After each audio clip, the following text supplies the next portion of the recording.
আপনি বাজে কথা বললেন নাবালক একদম ঠাড়া রাখো তোর পক্ষে ভদ্রভাবে কথা বলেন ভদ্রভাবে কথা বলেন ভাই কাজী সাহেব ওনাদের সাথেই আছে ওনাদের সাথে এটা অ্যাডজাস্ট না কাজী সাহেব আমার ডিভোর্সটা করায় দেন আর কাবিনে যে 16 লাখ টাকা করছে ওই 16 লাখ টাকা আমার উঠায় দেন আমি তো আগে করা কিছুই বুঝলাম না ব্যাপারটা কি আসলে ঠিকই বলছেন কাজী সাহেব বিয়ে করা 2 দিন হলো না এর মধ্যে আবার 16 লাখ টাকা কাবিনের টাকা দাবি করে মানে কি বুঝলাম না কিছু সেই 2.5 দিন আগে বিয়া পড়ায় গেলাম আমার তো মাথায় কাজ করতেছে না এই মেয়ে বলে কি হ্যাঁ এসব কি বলবো আমার 16 লাখ টাকা কাবিন দিছে ওই কাবিনের টাকা দিতে হবে এই তুমি একটা কথা বলবা না তুমি চুপ করবা এই আর কি শুনতেছি এটা ভাইয়া আমি কি কমু ফেসবুকে ওনার সাথে 6 মাস ধরে আমার রিলেশন দেখা হয় নাই তাই ওনার সাথে দেখা করার জন্য উনি বহুতবার আমারে বলছে তো ওনার সাথে দেখা করতে গেছি তো উনি বলছে আমারে যে ওনার বাবা মা নাকি আমাকে দেখতে চায় আচ্ছা তাই আমি বিশ্বাস করে ওনাদের বাসায় গেছি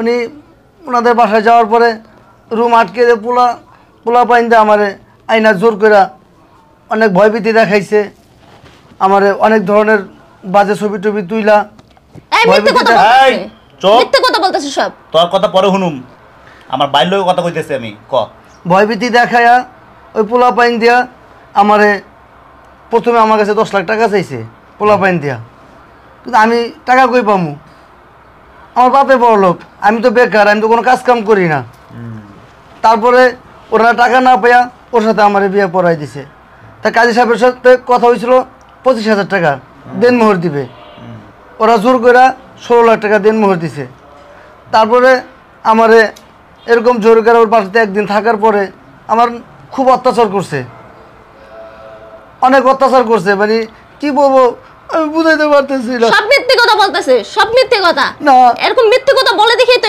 এই কাজী সাহেব আপনি আর কিছু কইবেন আমি চুপ করতে কইছি না আমি তো একটা মার্ডার করলাম কিন্তু তোমগো ইয়ং জেনারেশনের ব্যাপারটা আমার মাথায় ঢুকে না না না আমি 25,000 টাকা 16 লাখ টাকা হলো কেমনে আগে এটা আমার উত্তর দেন এটা আমি কি ইচ্ছাকৃত লিখছি আমার সাধ্য আছে কারণ অর্ডার ছাড়া দিনমহল লেখা কত লাখ দিয়ে আসা বিষয় তাই না কোনো কাজের সাধ্য নাই এটা আজে বাজে কথা আমার নামে বলা হয় একটা ব্যাপারটা খারান ওই হাওড়া পড়া একদম তোর চাপ দিয়ে মারলাম বুঝছ নাই কানে পথা ফাটালাম প্রেম যখন করছিলি যখন মায়ের লোক যখন ফুর্তি করতে গেছিলি তখন কি বাইরের কথা মনে আসলো না আজকে বিপদে পড়ছস আজকে বাইরের কথা মনে পড়ছে আমি একটা কথা বলি ইয়াং জেনারেশন মেয়েটা একটু লাল টুকটুকা আমি কিছু জানি না আমার কাবিনের 16 লাখ টাকাই দিতে হবে এই টাকা কি গাছে পাতা সেটা আমি জানি না আমার দিতে হবে এই মেয়েটা বহুত খারাপ এই মেয়েটার সাথে আরো অনেকের সাথে এরকম রিলেশন আছে আমাকে প্রচুর পরিমাণে অত্যাচার করছে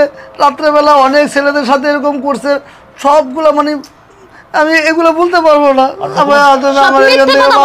সব মিথ্যে কথা বলতাছ আচ্ছা আমি ডকুমেন্ট সব আমি লই আইতেছি বুঝেন নাই আচ্ছা আমি একটা কথা বলি বলেন এই এতক্ষণ যাই শুনলাম শুননা আমি যা বুঝলাম যে এইখানে এই ব্যাপারটা আমার কিছুই করার নাই এটা ডিসকাশন করতে গেলে ওপেন করতে গেলে কোর্ট কাছারি ছাড়া কারো দাদারও সাহায্য কোনো কোর্ট কাছারি লাগবে না কাজী সাহেব এই খারান কোনো কোর্ট কাছারি লাগতো না কাজী সাহেব আমার করে আইন শিখাইতে হইব না বুঝেন নাই জেলের ভাত আপনিও খাইবেন জেলের ভাত এও খাইবো আপনি বাজে কথা বললেন নাবালক একদম ঠাড়া রাখো তোর পক্ষে ভদ্রভাবে কথা বলেন ভদ্রভাবে কথা বলেন ভাই কাজী সাহেব ওনাদের সাথেই আছে ওনাদের সাথে এটা অ্যাডজাস্ট না তোমার আইডি কার্ড দেখবি আপনার আইডি কার্ড দেখে কি হইছে আমার কাবিনে 16 লাখ টাকা এই জায়গায় আপনারা সিনিয়র অফিসার আমি এই ডিবির সিনিয়র অফিসার আমি আপনি আজরাইল হন না আমার কোনো ভাই না বুঝছস নাই ও কি নাবালক ও তো নাবালক না হ্যাঁ সাবালক দেখি এখন জেলে যাইবো যে না আইনটা এত পকেট আপনাদের পকেট না বাইকলেন হয়ে গেল বুঝছেন আমার 16 লাখ টাকা কাবিন 16 লাখ টাকা আপনাদের দিতে হবে আপনি আমার সাথে খারাপ ব্যবহার করতেছেন আপনি আমার সাথে খারাপ ব্যবহার করতেছেন ভাইয়া ভাইয়া খারাপের কিছু দাওস নাই তুই ভাইয়া এনাদের অনেক বড় একটা গ্যাং আছে 25,000 টাকা 16 লাখ টাকা আয় এই কাজী সাহেব এদের একটা গ্যাং আছে এরা সবাই একসাথে এই কাজই করে এই কাজী সাহেব 25 লাখ টাকা কাবিন মেয়েকে তো আমি চিনিও না কি যাতা বলছেন আপনারা হোল্ড আমি এই লাইনে 30 বছর বিয়ে পড়াই এই চুপ হ্যালো হ্যাঁ আলফা ওভার কোথায় আপনারা আপনি কি আসছেন সবাই ঠিক আছে লিফটের 5 বাসা নাম্বার C1 লিফটের 5 চলে আসুন ভাই পুলিশ আনতেছেন ভাই আমার মাফ করে দেন ভাই, আমি আর এডি করতাম না ভাই। এটা হচ্ছে আসলে কি জানেন, এটা কাজই না, আমার বাপ বুঝছেন, আমরা হচ্ছে পেটের দায় এটা করি ভাই, কি করবো কোন দেখছো ভাই। দেখছো দেখো রূপ, এরকম কত দূরের সাথে করছস?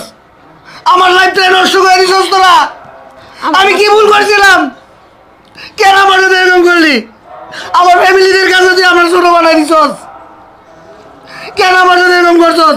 পারবি আমার সুন্দর জীবনটা ফিরাই দিতে? ভাই আমি এইসব খেয়ে চাই না, তুমি ওদেরকে বিচার করো। তো কোনো ক্ষমা নাই, বুঝছ নাই?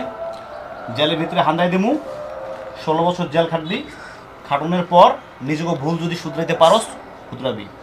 ভাই ভাই এটা করবো না ভাই, আমাকে সাইরা দেন ভাই, আর এটি করতাম না বুঝছেন ভাই, সাইরা দেন আমাকে, আমরা জায়গা। ছাইরা দিমু না? হ্যাঁ ভাই সাইরা দেন। একটা কথা স্বীকার করবি, বলেন।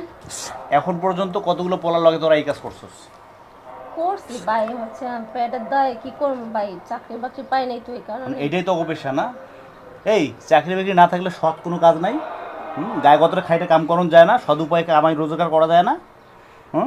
ভাই আমাকে মাফ করে দেন ভাই। তগরে যদি আমি ক্ষমা করি তাহলে আরো এরকম লক্ষ লক্ষ পোলাপান কিন্তু ফাইসে যাবো, বুঝছ নাই? এর লিগে তগরে মাফ করলে আমার কিন্তু পাপ হইব। এই পাপ তো আমি গাড়ি নেবো না। চল। আরে খারাপ যাইতেছস কই? ভাই তোকে সাইরা যাবি দেন, শ্বশুর আমি বাড়ি। আমরা চল। এটা করবো না আমি ভাই, সুন্দর সাইরা করে দেন। হাতে নেবো। আয় ভাই, আয়, সাইরা এই যে দেন। দেখ, এই যে হাতে লইছি, আয়। তো এটা তো লই আয়। আয়। ভাই সাইরা দেন না ভাই, ভাই সাইরা দেন, আর করবো না।